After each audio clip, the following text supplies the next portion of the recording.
नमस्कार, स्वागत है आपका द 4 PM न्यूज नेटवर्क पर। मेरा नाम है रविंद्र सिंह शोरा। जस्टिस माधव जामदार, ये नाम याद रख लीजिए। ये नाम इस पूरी कहानी के दौरान सबसे ज्यादा असरदार, प्रभावशाली और महत्वपूर्ण है। ये नाम है उस बॉम्बे हाई कोर्ट के जस्टिस का जिन्होंने एक ऐतिहासिक बात सुनवाई के दौरान कही है। जस्टिस जामदार ने कहा है जस्टिस जामदार ने कहा है कि सरकार, केंद्र सरकार आम आदमी को अपना गुलाम बना रही है, नागरिकों को अपना गुलाम बना रही है। कितनी बड़ी बात आज के दौर में कही है। बॉम्बे हाई कोर्ट, आप जानते हैं, देश के सबसे पुराने हाई कोर्ट्स में से एक है। Calcutta high court, Bombay high court, Madras high court, और एक इतिहास बॉम्बे हाई कोर्ट का है। और उस हाई कोर्ट के जज ने, जस्टिस ने यह बात कही। पूरी घटना क्या है, पूरी घटना क्या है, मैं आपको बताता हूं। मैं आपको पढ़ के बताता हूं ताकि कोई त्रुटि ना हो, क्योंकि मामला हाईकोर्ट से जुड़ा हुआ है। 2 जुलाई को उन्होंने कहा कि केंद्र सरकार के कुछ फैसलों का विरोध कर रहे हैं लोग, उनके खिलाफ नारे लगा रहे हैं। आप उनको क्या चाहते हैं? आप उनको इलाके से बाहर कर देंगे? क्यों ऐसा कर रहे हैं? आप क्या गुलाम बना रहे हैं क्या? अगर किसी का विरोध करना, किसी के खिलाफ नारे लगाना, इसमें क्या गलत है? ये तो संविधान के तहत है, आजादी है। उन्होंने मामला क्या था, पुलिस द्वारा सईद अहमद एक कोई हैं, उनके खिलाफ एक ऑर्डर जारी किया था, इसको बाहर निकालने का ऑर्डर जारी किया था। उस पर कड़ी नाराजगी जताई कि भाई ये क्या गजब हालत है। सईद जो है socialist democratic party of India के जनरल सेक्रेटरी हैं और केंद्र सरकार के कई फैसलों, जिसमें नागरिकता कानून में संशोधन, ज्ञान व्यापी मस्जिद विवाद शामिल हैं, उसके खिलाफ सक्रिय रूप से मोर्चे लगाते हैं, धरने देते हैं, सरकार के खिलाफ नारे लगाते हैं। अब उन्होंने कहा भाई इनको आपने कर दिया क्योंकि आपके खिलाफ हैं, आपकी विचार के विरोध करते हैं, सरकार का विरोध करते हैं, ये क्या तरीका है? जस्टिस जामदार ने कहा कि आप क्या चाहते हैं? मौखिक टिप्पणी क्या की, मैं पढ़ के बताऊं ताकि दिक्कत ना। ये क्या है? उन्होंने, जस्टिस जामदार ने कहा, यह क्या है? सभी नागरिकों को भारत सरकार का गुलाम बनाया जा रहा है। ये विरोध प्रदर्शन नहीं कर सकते, ये आंदोलन नहीं कर सकते, ये सब क्या है? ये बोला कोर्ट ने। अब इतने सारे पेपर लीक हो गए, अगर लोग विरोध करते हैं तो आप केस दर्ज कर देंगे। देखिए यह क्या है? विरोध करना नागरिकों का अख्तियार है, उनका हुकूक है, उनका अधिकार है। याचिकाकर्ता ने बस बीजेपी सरकार मुर्दाबाद, अमित शाह मुर्दाबाद जैसे नारे लगाए हैं। नागरिक ऐसे नारे क्यों नहीं लगा सकते? आप बताओ ना भैया, क्यों नहीं लगा सकते? ऐसे नारों के लिए एक्सटर्मिनेट ऑर्डर क्यों?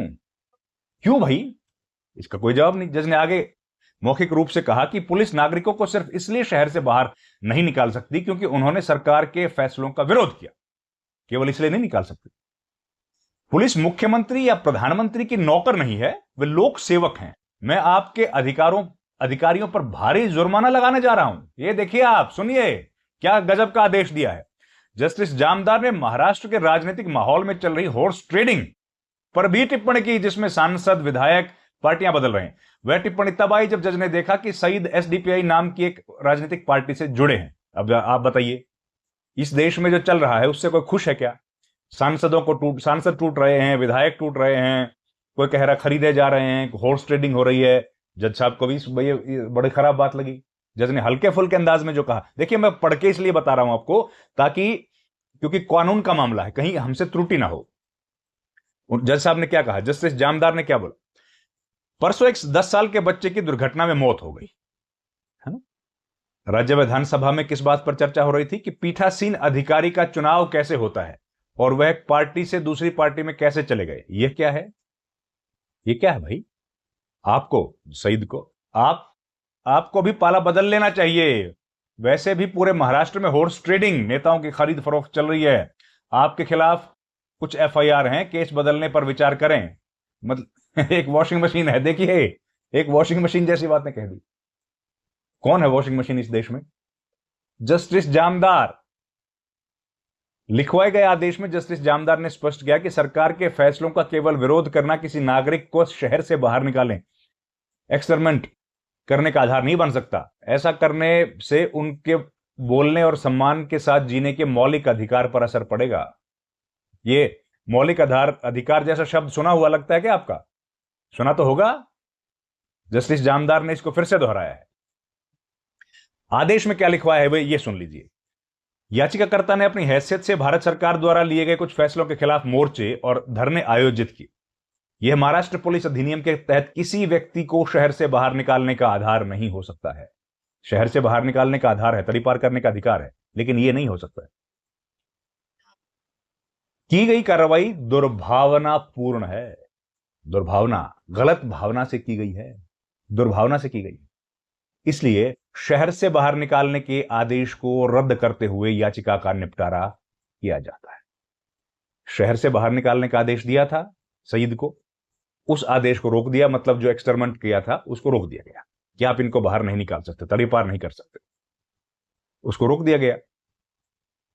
भारत के संविधान के अनुसार जो अनुच्छेद 19 और 21 के अनुसार नागरिकों को न केवल अपनी राय व्यक्त करने की आजादी है, बल्कि सम्मान के साथ जीने की भी स्वतंत्रता है।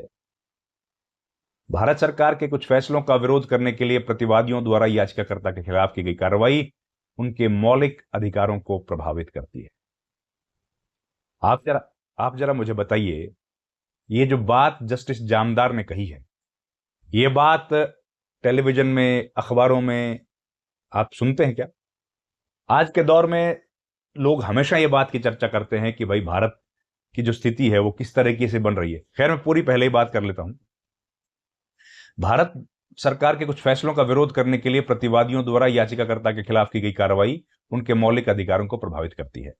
साथ ही बेंच ने याचिका का निपटारा कर दिया और डीसीपी जो हैं उस जोन 6 के और डिविजनल कमिश्नर कोंकण डिवीजन द्वारा 3 दिसंबर 2025 और 27 मार्च 2026 के पारित आदेशों को रद्द कर दिया, जिसके तहत सईद को 1 साल के लिए शहर से बाहर निकाला गया। यह मामला ये है। जस्टिस माधव जामदार का नाम मैंने आपको बताया था, इस पूरे फिल्म के, ये पूरी कहानी के हीरो हैं, जज हैं, और रियल कहानी है ये। तो कोई जज हीरो तो है नहीं, वो तो जुडिशियल ऑफिसर हैं, तो हम लोग तो उनका, जुडिशरी का हमेशा सम्मान करते हैं।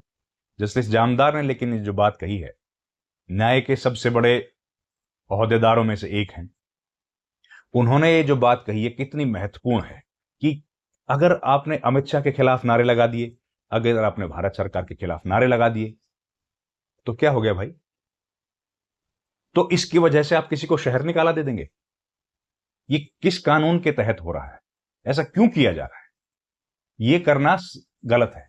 देखिए क्या बोला है कोर्ट, आप समझ रहे हैं। ये बात आज की तारीख में हम लोग हर जगह देख रहे हैं कि अगर कोई विरोध करता है, सोनम वांगचुक का एक केस देखिए, आजकल वो हंगर स्ट्राइक पर बैठे हैं, उनका केस आपको याद होगा। जब सोनम वांगचुक वहां बैठे थे तो उनको क्या क्या कहा गया, देश विरोधी कह दिया गया, उनको चीनी एजेंट कह दिया गया, उनको आईएसआई का एजेंट कह दिया गया, जॉर्ज सोरोस के साथ उनका नाम जोड़ दिया गया। ये सारी बातें हमने देखी हैं। तो कोर्ट ये कह रहा है कि अगर कोई आपकी आवाज में आवाज नहीं मिला रहा, उसकी आवाज आपसे मुख्तलिफ है, अलग है, विचार अलग है, तो उसके साथ इस तरह का व्यवहार किया जाएगा, उसको शहर निकाला दे देंगे। ये सरासर गलत है और ये करने की हिम्मत वैसे तो नहीं, उन्होंने कहा कि ये नहीं करनी चाहिए पुलिस को, क्योंकि पुलिस लोक सेवक है, वो किसी मंत्री के, मुख्यमंत्री के, प्रधानमंत्री के नौकर नहीं है। वो कानून के प्रति वफादार हैं और आम जनता के प्रति उनकी जिम्मेदारी है। ये देखिए कितनी महत्वपूर्ण बातें कही हैं जस्टिस जामदार ने। आज के दौर में जब ये चल रहा है और पेपर लीक की बात उन्होंने कही, आज आप जानते ही हैं कि कॉकरोच जनता पार्टी की कॉल पर अब लगातार आंदोलन चल रहा है। वहां पर लोग जो है वो आंदोलित हैं, प्रदर्शन कर रहे हैं जंतर मंतर पर, जिसमें सोनम वांगचुक अनशन पर बैठे हुए हैं। तो उन्होंने कहा कि भाई पेपर लीक हो रहा है और सदन में क्या डिस्कस कर रहे हैं आप लोग? सदन में आप लोग क्या चर्चाएं कर रहे हैं? पेपर लीक इतना बड़ा मुद्दा है, इस देश का भविष्य संकट में आ जाएगा अगर पेपर लीक हुए तो, और सरकार के पास, उसको सदन के पास उस पर चर्चा करने का टाइम नहीं। हॉर्स ट्रेडिंग की भी बात कह दी। इस वक्त जो महाराष्ट्र में चल रहा है, आप चले जाइए वॉशिंग मशीन में चले जाइए, एक वॉशिंग मशीन है वो धो देती है सब।